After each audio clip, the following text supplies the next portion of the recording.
This channel does not promote any violence, harmful, or illegal activities. All content provided by this channel is meant for an educational and information purpose only. অর্থনীতিবিদ দীপঙ্কর দে। দীপঙ্কর বাবু, বাংলাদেশ এখন লগ্নির জন্য উপযুক্ত। চীনা শিল্পপতিরা বাংলাদেশে লগ্নি করুন, চীনের কাছে প্রস্তাব মোহাম্মদ ইউনূসের।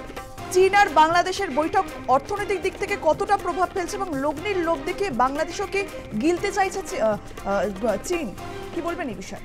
দেখুন, গত প্রায় 10-20 বছর ধরে, 15 বছর ধরে চীন কিন্তু বাংলাদেশে প্রচুর লগ্নি করেছে।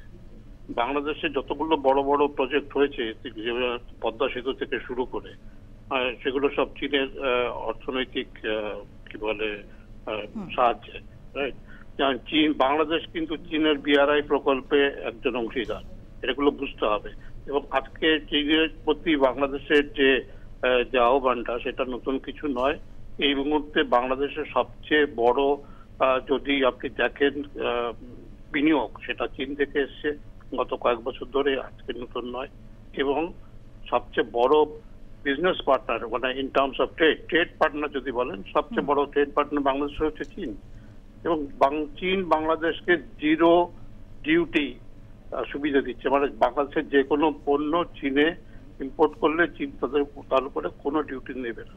বেশিরভাগই এলডিসিতে এই জিনিসগুলো হয়, কিন্তু বাংলাদেশের ক্ষেত্রে সেটা 2-1টা ক্ষেত্রেও আগে ডিউটি ছিল, সেগুলো সব তুলে দেওয়া হয়েছে। তাই এটা নতুন কিছু নয়। সেটা আমাদের কাছে যেটা একটু মনে হচ্ছে, ভারতের প্রেক্ষিতে যদি বলেন, তাহলে আমি বলবো দুটো জিনিস হয়েছে। মোহাম্মদ ইউনূস ক্ষমতায় আসার পরে যেটা উনি, এবং তারপর পরেই ইউএসএ তে এই যে ক্ষমতার পরিবর্তনটা হলো, ট্রাম্পের সাথে তার তো সম্পর্কটা ভালো ছিল না কখনোই।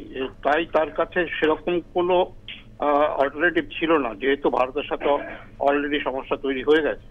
তাই তার কাছে চীনের সাথে আরো বেশি ঘনিষ্ঠ হওয়া ছাড়া আর কোনো মানে অল্টারনেটিভ নেই। সেই ক্ষেত্রে দেখবেন তার এই যে গত 2-3 দিনের চীন সফরটা, সেই দিক থেকে বাংলাদেশের পক্ষে ভারতের জন্য একটা বড় খবর, একটা মেসেজ তারা পাঠাতে পেরেছে ভারতকে। দ্বিতীয়ত, মংলা পোর্ট যেটাতে ভারত একসময় প্রচুর টাকা সাহায্য করেছিল, সেটা মোটামুটি মনে হচ্ছে চীনকে হস্তান্তর করতে চাইছে বাংলাদেশ, সেরকম একটা যতটুকু আমি খবর পেয়েছি। আর একটা হচ্ছে তিস্তা প্রকল্প, যেটা হাসিনার সময় চেষ্টা হয়েছিল ভারতের মাধ্যমেই এটা করতে, কিন্তু এটা মনে হচ্ছে গোটাটাই চীনকে দিয়ে দেবে। চীন অনেকদিন ধরে এই প্রজেক্ট রিপোর্ট গুলো করছে। তো সব দিক থেকে দেখতে গেলে যেটা হয়েছে গত 2-3 ধরে, এটা প্রত্যাশিত ছিল। মানে চীন মোটামুটি ভারতের চারপাশে সবকটা দেশেই তার প্রভাব বিস্তার করেছে, বাংলাদেশ এসে অনেকদিন ধরেই করছিল। সেটা মনে হচ্ছে আরেকটু শক্তপোক্ত হলো, কারণ ইউনূসের কাছে আর কোনো বিকল্প নেই। এটাই হচ্ছে আমার কাছে, আমার এই মুহূর্তে মনে হচ্ছে। বেশ, অনেক ধন্যবাদ আপনাকে আমাদের সঙ্গে কথা বলার জন্য।